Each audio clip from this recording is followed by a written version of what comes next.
favorite topics. So thank you very much.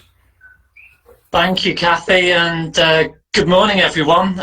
Good morning from a very wet and quite chilly UK. Obviously, we all wish we were there in Florence.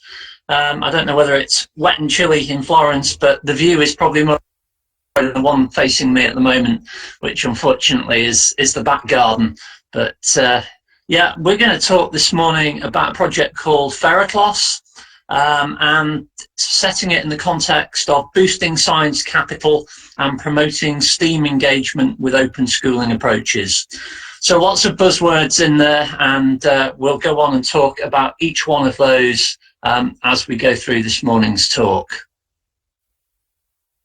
So let's start with a bit of basics. Why is the project called Ferroclos? Well, it's an EU-funded project, and EU-funded projects have acronyms. And this is a bit of a mouthful, but Partnerships for Pathways to Higher Education and Science Engagement in Regional Clusters of Open Schooling. If you selectively pick some letters from that very broad, long and lengthy description, you can end up with the word Ferroclos. Ferroclos was in fact a shipbuilder in Greek mythology, and is also the name given to an asteroid in the Jupiter belt. So there's some nice science already there within the name Ferroclos. And Ferroclos being this shipbuilder, we've tried to play on the notion of going on a journey, because it's a 3-year project funded, as I say, by the EU under Horizon 2020. And any project like this is a journey. It's a journey of discovery, a journey of learning. And so let's join together now and go on a small journey, just a 15-minute journey into the world of educational clusters and open schooling. So it's a little bit of basics about the project. You can see the project started in October. John, thank you for being here. Yes. So it's 2019 that we started it. So we're about halfway along this journey, with 15 partners from 10 different countries. The coordinator being the Children's University in Vienna. And my keypad's a little sensitive, so I won't hover anymore. As I say, it's funded by the EU under Horizon 2020. Part of a call that was looking at open schooling and collaboration on science education. And there are several projects funded under this programme. And I will come back and mention those at the end of the talk, because there's some nice continuity between the different projects, which I'd like to highlight. So what are we trying to do in this project? Well, Ferroclos is aiming to develop models and recommendations for what we call new ecosystems in education. We think of ecosystems biologically as small or large communities where there is lots of interaction between the members of that ecosystem. We've designed our so-called LECs, local education clusters, in this very frame. We're looking to support schools to become hubs of innovation and STEM engagement within their community, very central to their community. We're looking to build upon the experience of the Children's University as incubators of change. The LECs that we will describe shortly are all hosted by children's universities across Europe and actually outside of Europe. And we hope to meet with their activities the real needs of the community outside of the school. So this open schooling concept involving other actors from the local community, so that the activities developed are relevant to that local community. We also want to draw on local expertise and experience from all the stakeholders, and that's why it remains locally focused but very cross-disciplinary at the same time. We're looking to link science engagement with practical experience in real life. So often students learn science practicals almost by rote. In other words, they have to learn them to pass the exam. What we want is science engagement that will actually enable our young people to see a context for their learning, and hence our wish to link it to real life challenges. We're going to support the development of sustainable local frameworks. So although this is a 3-year project, how can this project be maintained and the learning developed from it? And overall, we'd like to respond to the current learning crisis, which sees great demand for the STEM skills and yet a lack of students wishing to go down that route. So I'll talk in a little bit more detail now about the individual components within the project. And one of them was the children's universities. And they've been established for a number of years now, as, if you like, the third mission of a lot of universities, particularly across Europe. This third mission, universities, as we will all know, have a focus on research, they have a focus on teaching, and their so-called third mission is this engagement with society as a whole, with their local community, essentially, and with society at large. The idea being, in part, to encourage young people to consider careers in or careers that involve going to university, but it's also to really bring into the young people's heads the relevance of particularly the STEM subjects. Children's universities tend to have a STEM focus about their activities, and it's about encouraging young people to pursue those careers. And so children's universities engage with local and regional government. They work with NGOs and other external actors, and hopefully are part of their local community and not seen as distinct. Obviously, a university brings people from many different parts of the country or beyond, and you want that community to all feel part of the local area and have local impact. And if you'd like more details about the Children's University, follow the link to the eucu.net, which will describe children's universities a bit more. So you can see they're integrated to existing higher education initiatives, and they're focused on this sort of public engagement, community engagement role. Science Capital. Science Capital was a term that came about in sort of 2012, 2013 from work done by Louise Archer, based in London at King's College. And it refers to science-related qualifications, this gathering of understanding and knowledge about science, about how it works, putting science in a hold-all, effectively, so putting it in a rucksack. And these are items that you gather as you go on your science journey through your career. So it might be the number of times that you've met scientists. You can have a high science capital if you've got friends who are scientists, even if you are not a scientist. And you're carrying around with you all these different skills that you've gathered from the world of science to help you make more informed decisions and to negotiate life, is a phrase I put there in the slide, and including making decisions about what your own career may look like going forward. So there's a lot of work to develop the science capital in young people, starting quite young, starting when children are in primary school, and building on that year on year. And STEAM engagement. Well, we've heard an awful lot about STEM, science, technology, engineering and maths. STEAM adds the arts component to this. So that's art in the purest sense, if you like, the drawing and the music, but it also involves the humanities as well. Future workforces require the skill set that STEAM engagement allows, and yet the uptake and interest in young people is still not following all the drive that's gone before in terms of trying to recruit people to the industry. It's quite a holistic form of education, developing both sides of the brain, engaging with problem solving, fearfulness, and create critical thinking, and hopefully bringing in external partners to actually manifest this within the curriculum. And open schooling. This project centres around the development of open schooling. Now, if you do a little search, as I indicated in the introduction to my paper, there's multiple definitions of open schooling and just how much open is an open school. Suffice to say, we're following the definition that's in the second bullet there, which is operating in a school that reflects external ideas, topics and challenges and incorporates them in their teaching approaches in everyday school life.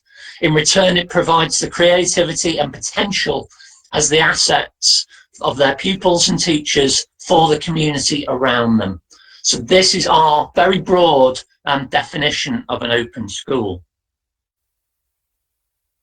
So Ferroclos is based upon these three ideas that I've just talked about, and it's really the interaction of all these three ideas together in the centre of this sort of Venn diagram between science capital, which is wanting to boost young people's knowledge and interest in science, using the children's universities as a mechanism to do that because they're already established as significant players in the science engagement world, and doing this through the vehicle of schools and operating schools in a so-called open schooling way. So we're on a journey. We're very much at the start or halfway through that journey. We've already established some things to help us along the way. We've got a knowledge base. We've got some learning in ethics. We've got advocacy and implementation partners. And we're starting now to hear what our local education clusters are actually doing by way of practice in their individual communities. The journey will continue through this year, where we hear about the outcomes of the pilots that are happening in the local communities, and we bring on new ideas through transnational mentoring partnerships. And ultimately, at the end of the project, we wish to be spreading the ideas and sustaining collaboration.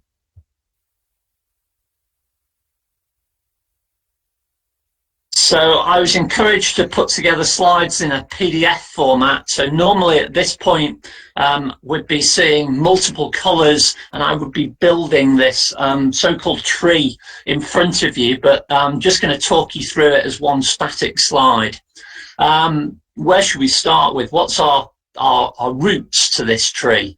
Well, we're listening to the input throughout the project of parents, children, school heads and teachers. And our implementation partners all have expertise and networks to represent these 4 different groups. And they are the sort of underpinning the strength of the project, which is starting now to sprout into the 6 local education clusters. And I'll talk a bit more about each one of those shortly, but they're based in Austria, Portugal, Poland, in Colombia, in Italy, and in, which one did I miss out? Finland. Okay, in terms of how we're doing this, as I've said, there's advocacy and policy implementation partners. There's people with expertise in implementation science. So the work plans for the individual components of the LECs have been thought through and talked through with implementation science at the centre of what they're trying to do, to anticipate any problems and to better design what they're looking to achieve, incorporating evaluation through that process. We're looking also to develop know-how to guide our LECs in their activities. And so we've developed a good practice library. I'll talk a little more about that shortly. We've got our mutual learning platform to support the development of community, and the project will culminate in a final conference held in Bucharest in about 18 months' time. And the next slide. Okay, so I talked about this catalogue. We have inspiring cases that all the partners have contributed to, and these are available publicly on the website through ferroclos.eu/practices. They can be used to inform and inspire our own programs. So they're the LECs and the TEMPs, but they're available for anyone with an interest in different areas of open schooling.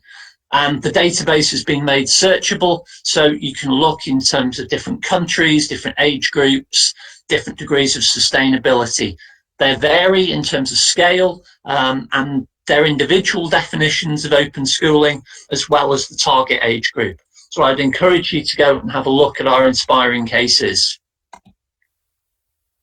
So we call it the Mobilisation and Mutual Learning Platform. It's essentially much more than a website. It's a very active website that acts as a central hub for dissemination, mobilisation and community.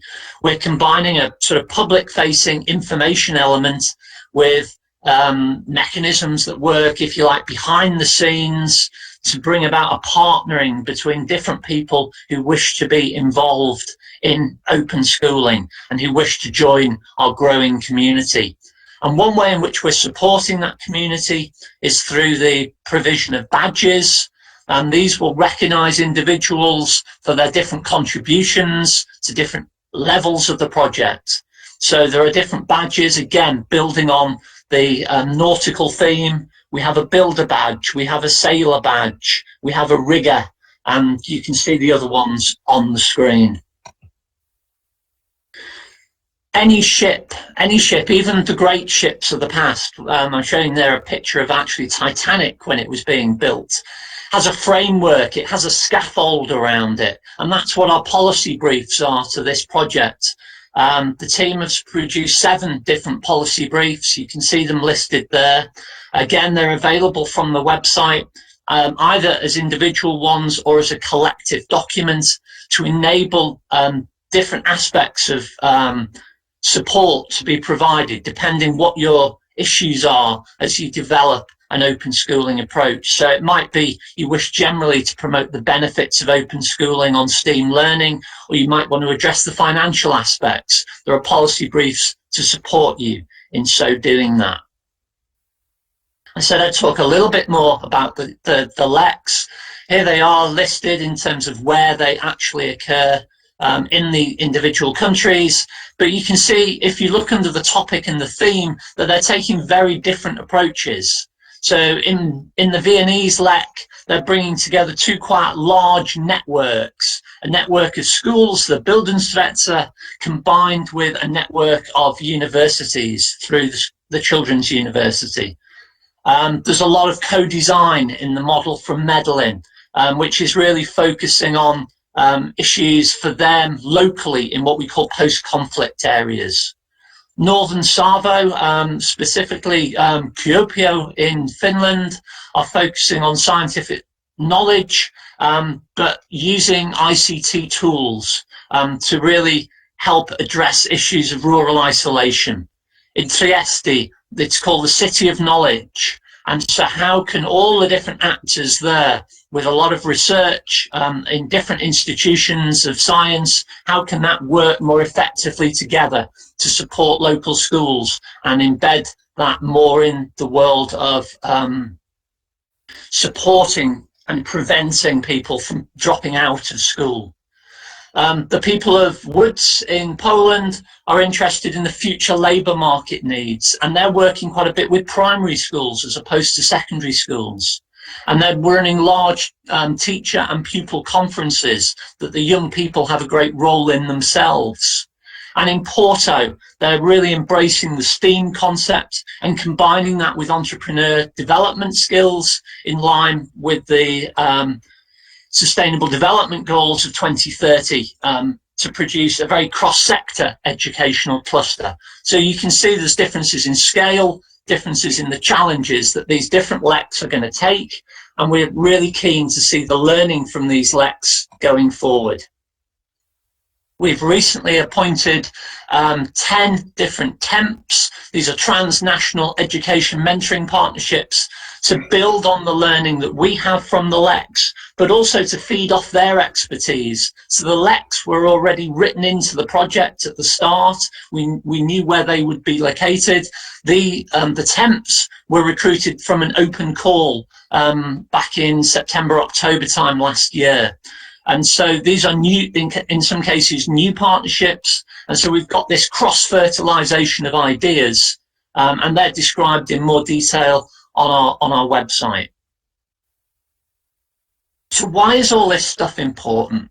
Well, the Children's University have traditionally sat between different school communities, between different parts of the universities. And what we're looking to do is not that linear approach, but we want to integrate it all centrally and put schools at the center of the hub, which is the image that we see on the right-hand side there. We want our local education clusters to all feed into this central process of putting schools at the heart of the learning to benefit their local communities. It's a project with a number of project partners, and I wanted to acknowledge everyone before I finished. So we've got a number of Austrian partners, with Children's University Office at the University of Vienna being the project coordinator, SINU, an SME based in Vienna, University of Innsbruck and University of Austria providing implementation studies and work on the knowledge platform, University of Śląski in Poland, the European School Heads Association, International Parents Alliance, my own organisation, which is Teacher Scientist Network, based in the UK, and Copenhagen's University in Denmark. And then the LEC leads are the Snellman Institute in Finland, the Polytechnic of Łódź in Poland, University of Porto, and the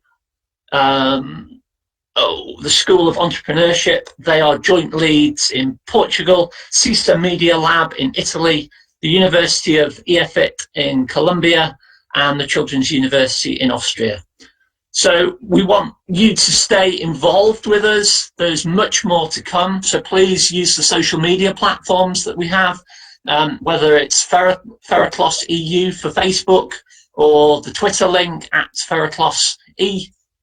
You can get in touch directly with the coordinator at Kinderbüro University of Vienna, and just take a look in more detail on our website and think about signing into the community that we have under there. So a couple of slides to go.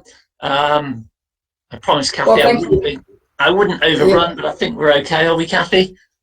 Well, we're 22 minutes into it. Yeah. I said at the start that there were a number of projects funded under Horizon 2020 focusing on open schooling. Just to say that these projects are working together. There are common newsletters, common social media aspects, and inspiration sessions where all the partners from the different projects can come together and you can get involved and follow that. But more importantly, we want you guys to really get on board this journey, join our local community through the website, think about getting your own badge, get in touch with me if you'd like any questions beyond this talk. There's going to be some rough seas out there, but some calm seas as well. And we want to navigate this journey all together. Thank you very much indeed. Well, thank you. Thank you, Kathy. That's the bit you kind of miss from not standing up in front of people. Right, I know, you can't hear the clapping. Yeah, so thank you very much. And, you know, we're supposed to have 5 minutes, but since you went over, I'm thinking maybe we should hold the questions maybe for chats or after the session. Okay, that's fine with me. And get those questions answered, because I know I had a couple also that I will probably contact you specifically, or actually go to some of the links that you have provided.